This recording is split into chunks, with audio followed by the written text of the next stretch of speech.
I always say long-term care is a calling.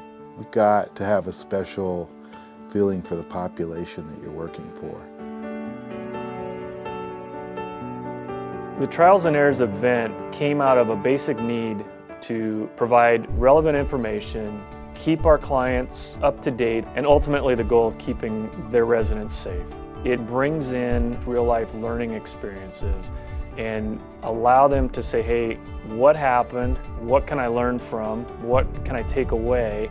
And now provide some of those learning points that came from it. We don't really want to put our head in the sand, but we make sure that we are doing what the families are asking us to do. The gentleman that lectures is usually pretty hands-on, gives us examples, and it's usually about topics that are fresh in the business.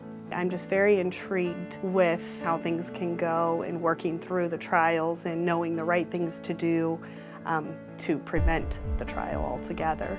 You go to work and you do your job and you think you're doing the right thing. If you don't come to education and hear what other facilities are doing and they think they're doing the right thing, but obviously there's problems or they wouldn't be part of the caseload, it's a checks and balance. We can see if we're doing the things to guard against the trouble that other facilities have gotten into. Seems like you always learn something you need to go back and refocus on and try to fix or make better.